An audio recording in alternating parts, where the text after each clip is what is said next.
অনেকেই বলে বিড়াল মারা গেছে তো কি হয়েছে, একটা বিড়ালই তো মারা গেছে। আরে ভাই, এই বিড়ালটা আমাদের আবেগের জায়গা, এটা আমাদের ইমোশন, আমাদের সবচেয়ে কাছের বন্ধু হয়। আপনার পরিবারে একটা সদস্য মারা গেলে কি আপনি কান্না করবেন না? হ্যাঁ, মানুষের থেকেও এরা কাছের হয়। মানুষ না হয় আপনাকে গালি দিবে, বেইমানি করবে, এই অবেলা প্রাণী কখনোই আপনার সঙ্গে বেইমানি করবে না। তারা আপনার কাছে এক বেলা খাইলে 3 বেলা আপনার পিছু ঘুরবে, কারণ তারা শুকরিয়া আদায় করতে জানে। তাই তো ভাই, আমরা মানুষের নয়, বিড়ালে। বিড়াল যদি ঘরে পালন করা হয়, অশুভ কোনো কিছু ঘরের মধ্যে প্রবেশ করতে পারে না। বিড়াল পালন করলে যে রহমতের ফেরেশতা ঢোকে না। বিড়াল পালন করলে জিন ঢুকতে পারে না। মোহতারাম, বিড়াল পালন করা এটা জায়েজ কিনা এবং ঘরের মধ্যে বিড়াল থাকলে কি কি লাভ, আর বিড়াল যদি কোনো কিছুতে মুখ দেয় তাহলে কোনো ক্ষতি আছে কিনা।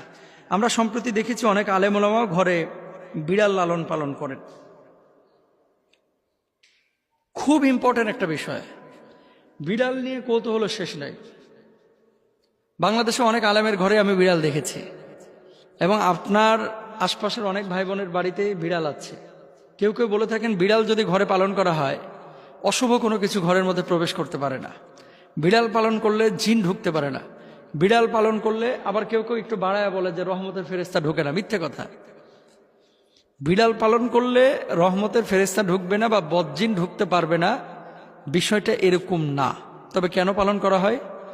আল্লাহ রাসূল সাল্লাল্লাহু আলাইহি ওয়াসাল্লাম বিড়ালকে ভালোবেসেছেন বলতে সাহাবীরা ভালোবাসতেন, নবীজি সেটাকে স্বীকৃতি দিয়েছেন। নবীজি সেটাকে না করেন নাই বা বারণ করেন নাই।